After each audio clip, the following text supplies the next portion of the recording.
Are Islamists holding Texas House bills hostage? It's April 24th, 2025, and these are your headlines. A group of Texas lawmakers is sounding the alarm after House leadership so far has declined to give a hearing to legislation that would establish June 24th as Celebration of Life Day, a holiday marking the reversal of Roe v. Wade.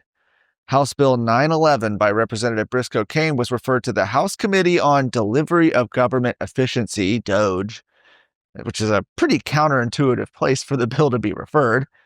Cain told Texas Scorecard he was informed by the committee chairman, Giovanni Capriglione, that the bill likely wouldn't be set for a hearing because he felt it would require him to also advance a separate bill by his Democrat vice chair, Salman Bojani, which would designate Islamic holidays as optional observances for state employees.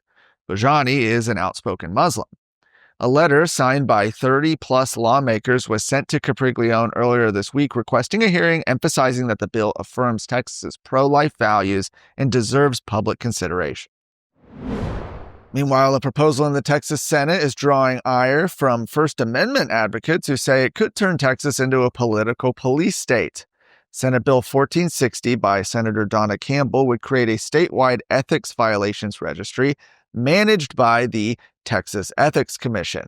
Anyone listed would be denied a state license, including the ability to practice medicine, law, real estate, plumbing, even drive, until they pay off fines or fulfill other TEC-imposed penalties.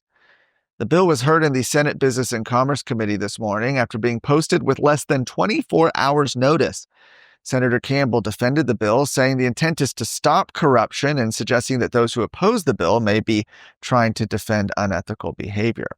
She emphasized that it is still a work in progress, noting a forthcoming substitute would clarify that the registry only applies to candidates, office holders, and lobbyists, or people they believe should register as lobbyists. That's the important part. And that first violations would result in a warning rather than license denial.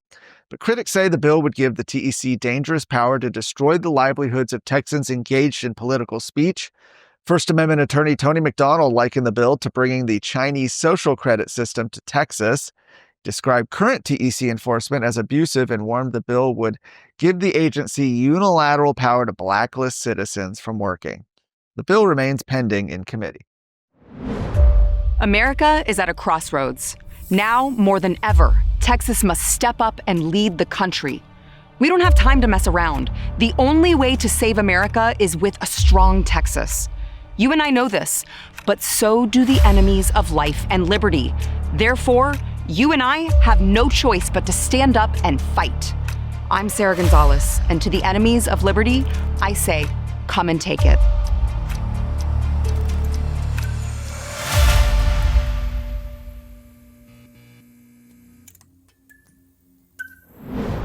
Today, the Texas Education Agency finally released A through F accountability ratings for the 2022-2023 school year for every public school district and campus in the state.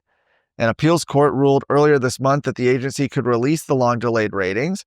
More than 100 school districts had sued Education Commissioner Mike Morath back in 2023 to block the release of that year's ratings, claiming that they had failed to provide districts adequate notice of changes in how the scores were calculated and could unfairly assign lower grades. A separate unresolved lawsuit blocking the release of the 2024 ratings is still ongoing. The ratings serve as a report card for how well Texas schools are serving students and taxpayers. The accountability ratings are based on student achievement, student progress, and how well districts are closing gaps in academic performance for certain groups of students. The ratings metrics are refreshed every 5 years. They were originally rolled out in 2018, and since then, families have received incomplete ratings or, some years, none at all. In 2019-2020 and 2020-2021, no ratings were issued to school disruptions over COVID. In 2021-2022, the state ordered that districts earning a grade of D or F would not be rated. It was just unrated. Now, the Texas school report cards for the 22-23 school year can be found at txschools.gov. For more of today's stories, you can visit texasscorecard.com.